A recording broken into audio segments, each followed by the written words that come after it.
ဟုတ်ကဲ့ဒီကုမွန်ဖလားပေါ့25ရက်နေ့ကျွန်တော်ဒီမှာကမ်းရမယ့်ပွဲမှာတော့ကျွန်တော်အနေနဲ့တော့ဒီပြန်ဆိုင်မှုပိုကောင်းလာမယ်ဒီပွဲကနေစပြီးတော့ကျွန်တော်လီပြီးတဲ့အထိပေါ့ကျွန်တော်အမြင်ပေါ့နော်ပြန်ဆိုင်မှုကတော့ ready ဖြစ်နေပါပြီခင်ဗျကျွန်တော်တော့ဟုတ်ဒီအစကောင်းမှနှုံးသေးကြအောင်လို့နော်ကျွန်တော်ဘယ်လိုပဲဖြစ်ကျွန်တော်ဒီဒိုင်းလေးတော့ရကျင်တယ်ကျွန်တော်ရဖို့လည်းစူးစမ်းနေကြတယ်ဟုတ်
ပထမဆုံးအနေနဲ့ကျွန်တော်ဒီအာဆီယံကိုတာပေါ့နော်ဖြောက်လိုက်တယ်အာဆီယံကိုတာဖြောက်တော့ကျွန်တော်ဒီရွေးချယ်မှုပိုင်းမှာနည်းနည်းခက်သွားတယ်ဆိုတော့ player ဘိုင်းမှာပေါ့ကျွန်တော်အနေနဲ့ကမ်းလှမ်းတဲ့သင်းတွေတော့ရှိပါတယ်ခင်ဗျဒါပေမဲ့ကျွန်တော်တို့ဒီမှာကြည့်လိုက်ရင်တော့ဒီရန်ကုန် United ကိုကျွန်တော်ပြန်လာအကြောင်းရင်းတော့ဒီရန်ကုန် United က AFC ကျွန်တော်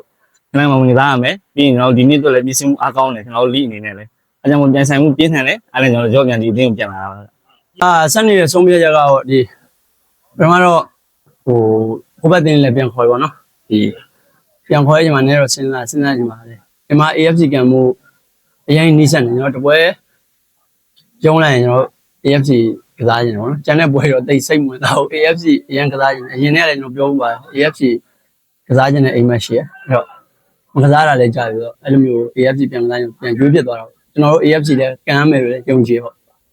ဟုတ်ကဲ့ဒီကုမွန်ဖလားပေါ့25ရက်နေ့ကျွန်တော်ဒီမှာကမ်းရမယ့်ပွဲမှာတော့ကျွန်တော်အနေနဲ့တော့ဒီပြန်ဆိုင်မှုပိုကောင်းလာမယ်ဒီပွဲကနေစပြီးတော့ကျွန်တော်လီပြီးတဲ့အထိပေါ့ကျွန်တော်အမြင်ပေါ့နော်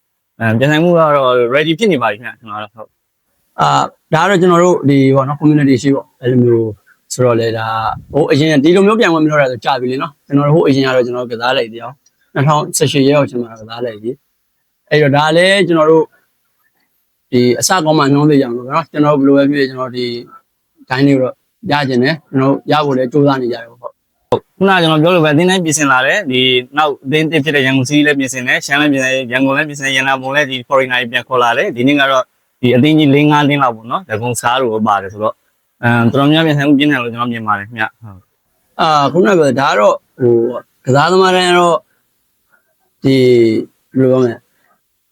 ဒီဘက်မှာကိုယ်နိုင်ငံမှာတော့ကိုကစားခြင်းတယ်ပေါ့နော်ဟိုအဓိကရွေးပြတဲ့အကြောင်းကနိုင်ငံမှာရတဲ့ဟိုလာသာအမောင်းနဲ့ဒီမြန်မာနိုင်ငံမှာရတဲ့လာသာအမောင်းပေါ့နံပါတ်1ကဒါရင်လုံးစစဉ်းစားတာပေါ့နော်စဉ်းစားတဲ့ချိန်ကျတော့ဒီဘာမှမကွာတဲ့ချိန်ကျတော့ဒီအကုန်လုံးကဒီကိုယ်နိုင်ငံမှာပဲကိုကစားခြင်းကြတယ်ဟိုကျွန်တော်ကဘာရောက်လဲဆိုတော့အများဟိုဒီ player အများစုကြောင့်ကျွန်တော်ကသိရရင်းနှီးနေကြတဲ့ချိန်စကားလည်းအများကြီးပြောပြီးတော့ပို့ပြီးတော့သိရအဲ့တော့ဒီအကုန်လုံးလေရေးတွေပြန်လာတာချိန်မှာလိကတော့ဟိုကြံခဲ့တဲ့နှစ်တွေထက်တော့ဒီနှစ်ကပို့ပြီးတော့ကြည့်ကောင်းမယ်လို့တော့မြင်တယ်ပို့ပြီးတော့ညင်လာမယ်လို့လည်းထင်တယ်ပေါ့နော်အဲ့တော့ကျွန်တော်တို့လိကိုလည်းပို့ပြီးတော့လူစိတ်ဝင်စားလာပုံများမယ်လို့တော့မျှော်လင့်မိရပါဟုတ်ဒီ25ရက်နေ့ပေါ့နော်ဒီ charity ကုမွန်ဖလားပေါ့ပရိသတ်တွေဝင်နေလာပေးပါလို့ပြောချင်ပါတယ်ခင်ဗျာကျွန်တော်အနေနဲ့လည်းပရိသတ်ဖြစ်ရှင်နဲ့ရန်ကုန်နဲ့ပြင်ရချန်ပီယံဖြစ်အောင်အကောင်း